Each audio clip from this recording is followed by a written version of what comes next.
Hallelujah.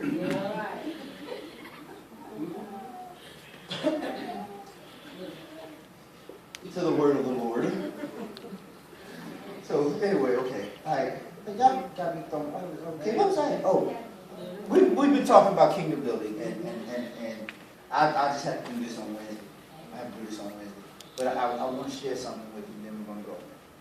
One of the things we've been talking about, and I'm learning.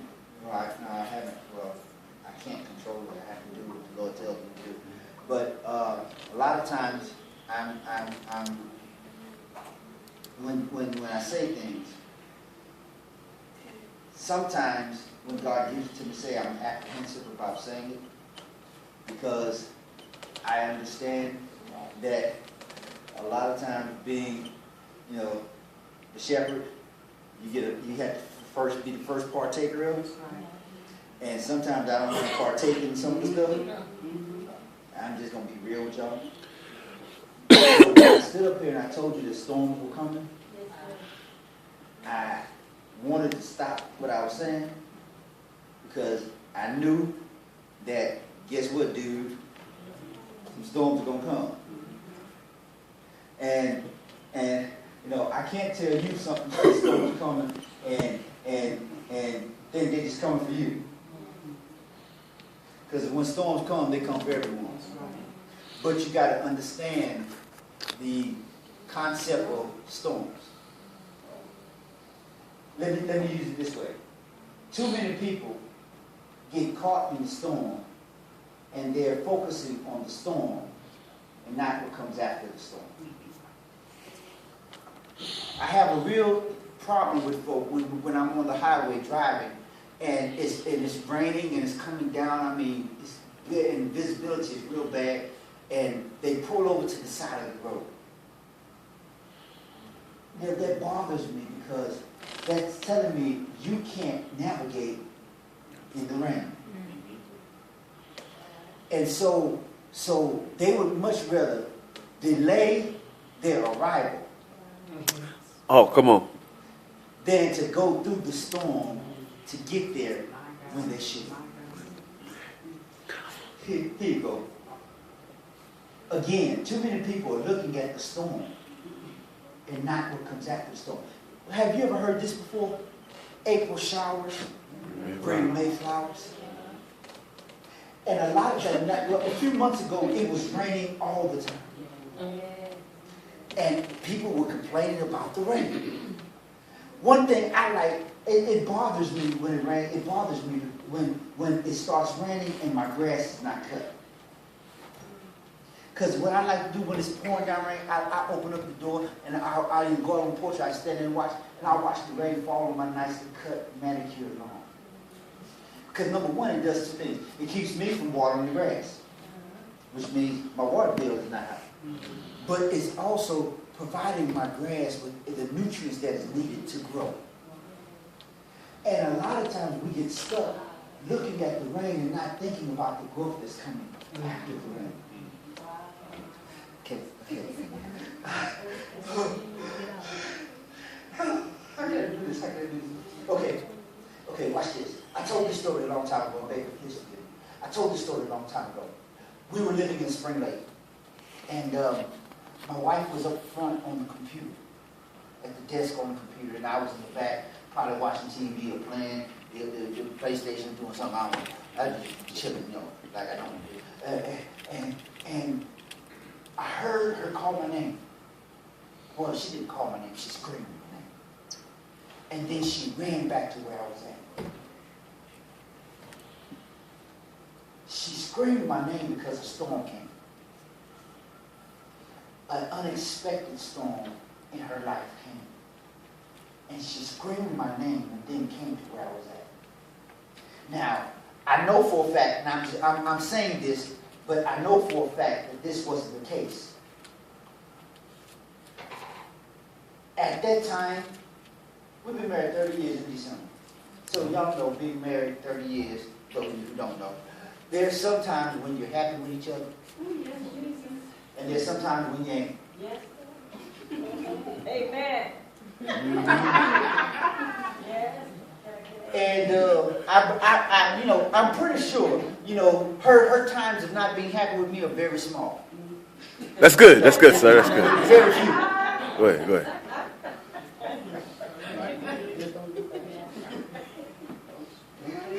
But this was one of the times when she was happy. So, but even if she wasn't happy with me, when the storm came, she screamed my name and came to where I was at. When the storm came, she did not jump up on the desk and just stand there shaking. I go to bed, wake up a couple hours later, she ain't in the bed, and I'm wondering where she and I get up, go look at here she is on the desk shaking. Girl, what's wrong? A storm came. Well, why didn't you call me? Because I was scared. If she was scared, she calls my name and she comes to where I am. Why? Because she wanted to make sure that I knew that a storm came in her life. She wanted to make sure I was aware of the storm. And then she wanted to come where she felt safe.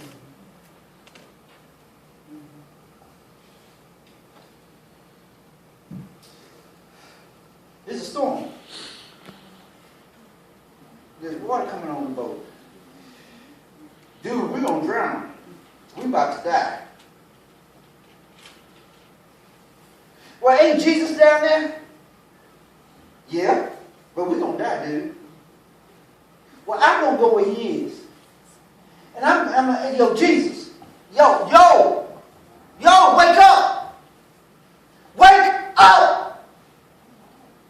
There's water coming on the boat. We going down, dog.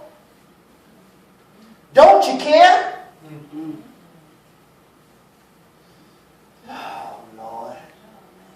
Why did they bother me? Don't they know we just got to keep going? Okay. Calm down, y'all. Calm down. The water, wind. Hey, yo, calm down. I'm over here. I'm on board. Calm down. I'm going back to sleep. Storm came,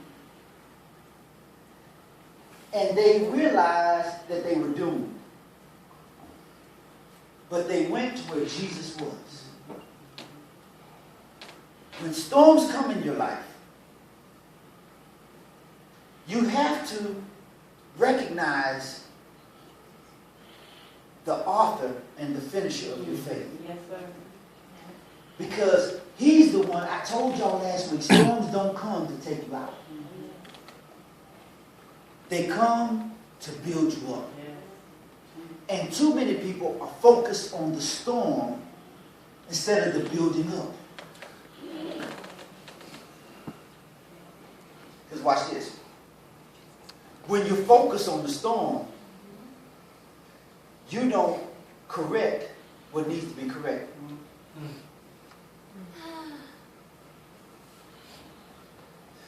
That's true.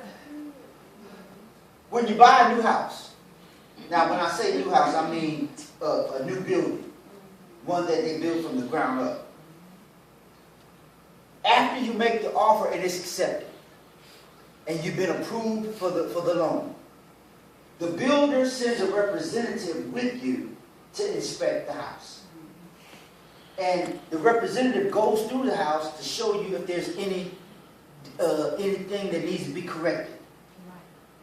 And he will point it out to you and say, we're going to take care of this, we're going to take care of that. Oh, that's just a little paint, we'll come over that, we'll do all that. And then you go and you sign the paperwork.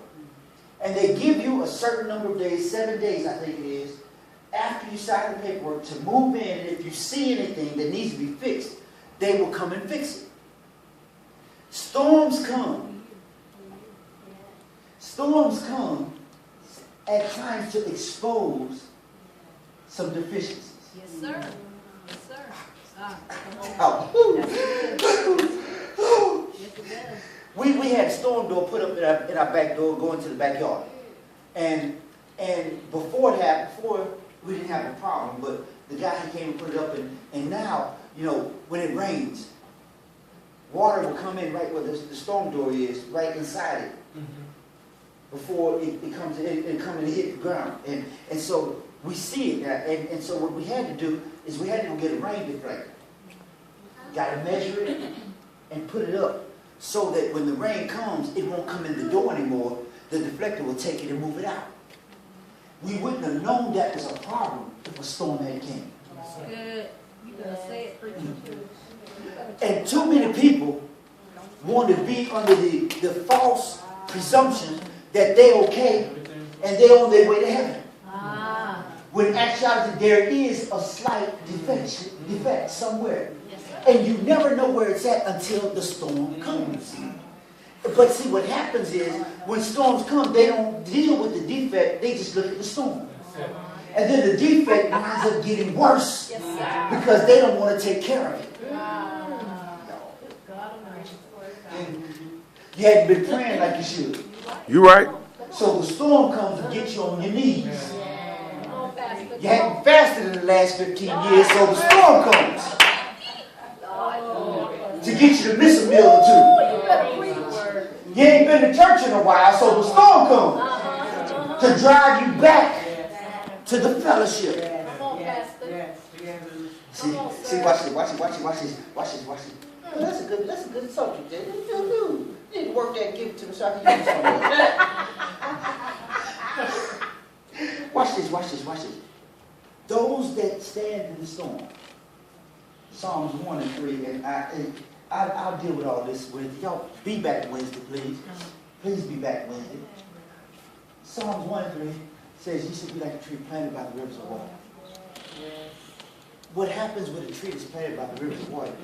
The roots are down in the ground, but it draws its nutrients from the water that's beside it. So it's able to stand in a storm because it gets its nutrients. Some people's tree, and y'all allow me to use your spiritual life as a tree, please. Some people's tree are not near the water reservoir to get the nutrients that it needs. So when the storm comes, the tree winds up falling down. And the reason why the tree winds up falling down is because it becomes dry rot. Mercy. God, I wish I had time to work this one. A dry rot tree is a tree that winds up dying for lack of nutrients. And a lot of spiritual trees are dead because they don't want to come to get the proper nutrients. I can do it at home. Yes, you can. But the Bible says, forsake not the assembly of yourself.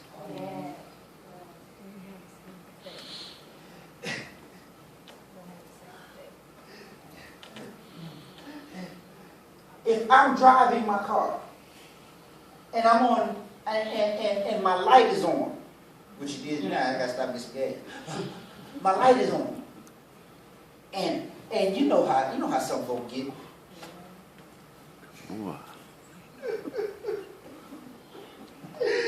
The light come on and they keep driving.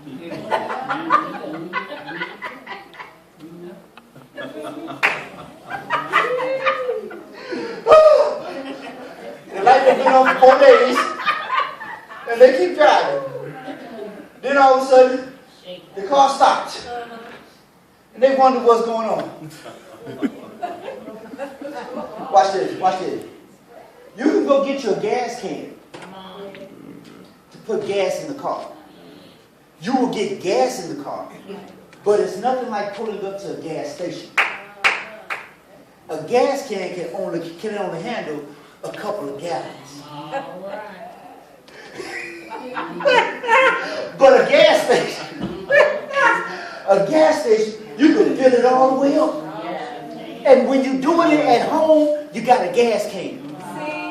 And you still can run out. That's good teaching, sir.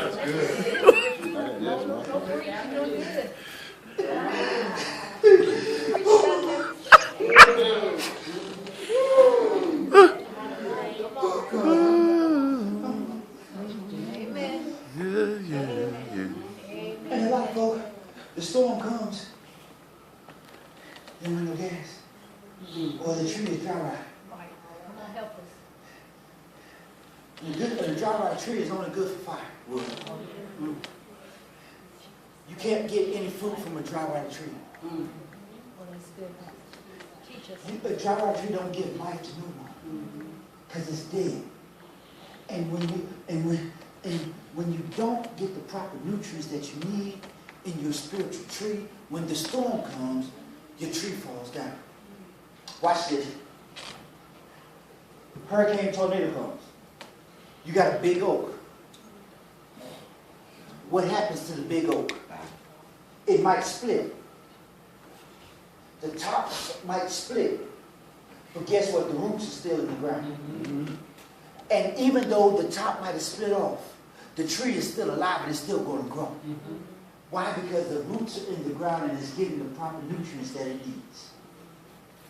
When our storms come and hit us, we can't throw in the towel because the storm is coming. All I get is storm. I never get a break. Why can't I ever get a break? Lord help us. God, they always give me a break. Why I gotta always suffer? You're dwelling on the storm. Yes, sir. Yes, sir. But what you really should be dwelling on is the aftermath. Because after the storm is growth. Okay. He never lets a tree go unpruned. He always prunes the tree so that it can grow more fruit. Those who dwell on the storm lasts a long time. But when you don't dwell on the storm, but you look at the end, when your tree is planted and you're getting the proper nutrients that you need, the storm doesn't last as long as it should last. All because your sight is not on the enemy. Your sight is on the victor. Okay. And when you keep your eye on Jesus, even in the midst of a storm, it causes the storm to blow by a whole lot quicker than it would if you were worried about the trouble that you're going through, the trouble that you're facing, the bills that keep mounting up. Does it eliminate the fact that the bills are mounting up? No. But I understand that if I just keep my hand in his hand, it's going to be all right. You know, I said, why can't I keep going to the doctor, Doc? It seems like there's always a problem. I'm living for you. I'm doing everything. You tell me doing this, huh? You know, I might have a hiccup here or there. But I'm always in these storms. They over there. They ain't living a lick of nothing.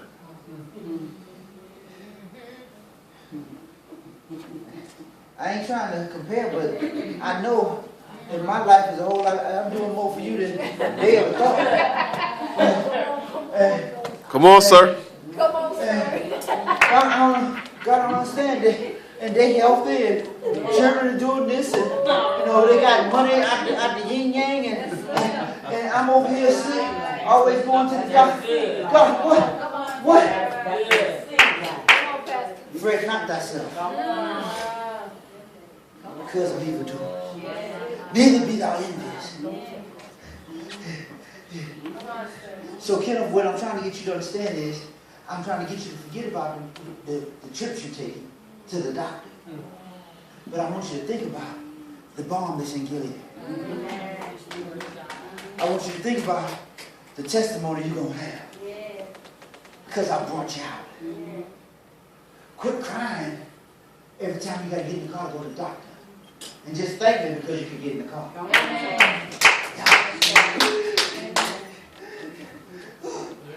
Bruce, I'm speaking real now, Bruce. It seems like every time you get over something, something else come. Just went to the doctor last month. What month is this? This is August. July. They was happy to see me. Hadn't seen me in a couple of years. They was happy to see me. And I'm telling them what's going on. Oh, you all right. Come back and see us in 3 months. I said, okay, well, shot that in the foot. So I get over that route, and then something else hits me. I'm saying, dude, what's the world? Because I'm saying, I still been told these folks prophetically the storm will come. Thinking I didn't need my raincoat. See what happened, Brother Brian? It's supposed to they buy cars, and they don't do the proper maintenance for the car. So they've been driving the car for 6 years. They paid it off. But they ain't never changed the windshield wipers. So when the rain comes, and they turn the windshield wipers on, you can't see nothing. Because it ain't knocking the water nowhere. It's just flapping back and forth. Knowing good and well that they own the car for a reason, and you need to check them and make sure they're operational and they're good to go. You know for a fact that you have faith for a reason. But you never put your faith into action because you think everything's good to go and ain't no storms coming. Oh, that's good teaching right there. That's real talk. I'll finish this on me. I'll finish this on me. Okay. But they that wait upon the Lord shall renew their strength. They shall mount up with wings as eagles. They shall run and not be weary. They shall walk and not faint.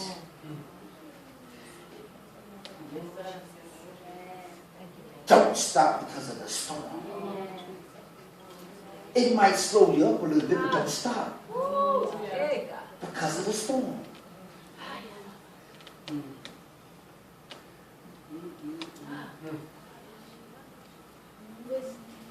Race is not given to the swift or the strong, but it's given to the one that endures. Endures means you keep moving. It does not mean that you stop and wait for it to pass over. Because you got to understand, some storms are stationary. And the only reason why you're in the storm is because you've been moving forward.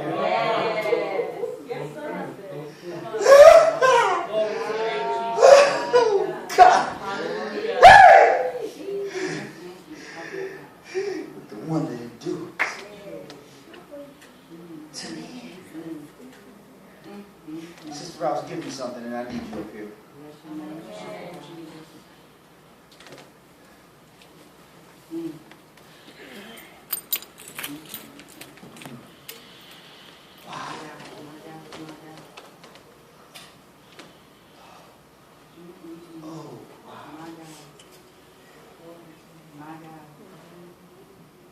There you go. Sometimes you have to encourage yourself. Sometimes you have to speak victory over yourself. No matter where you've been, speak the word over your life. Speak over yourself. Encourage yourself in the Lord. I might be wet from the storm, but I'm going to make it. I might have to limp getting through, but I'm going to make it. Don't have nobody speaking to me, but I'm going to encourage myself. I'm going to make it. No matter what the test, whatever comes your way, you're going to make it. With Jesus on your side, things will work out fine. Why? We're going to make it. You're going to make it. I know somehow. I know some way. We're going to make it.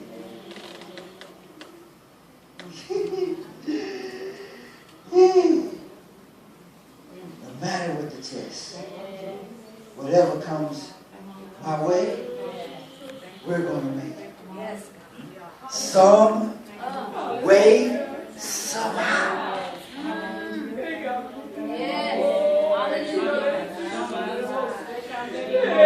We're going to make it.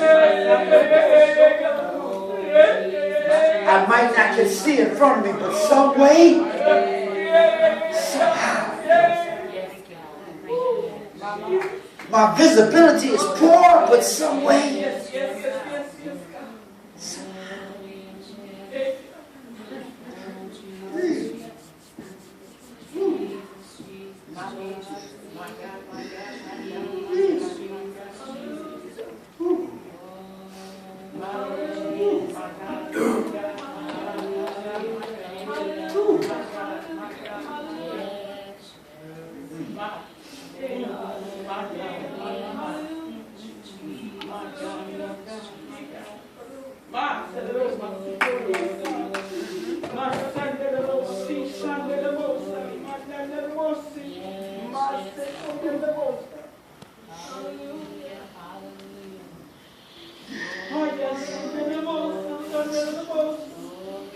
you must understand that there's an April in every year. There's an April in every year. But May always follows April. So for every storm, there's always sunlight. For every storm, there's always victory. For every storm, there's always celebration. You stand.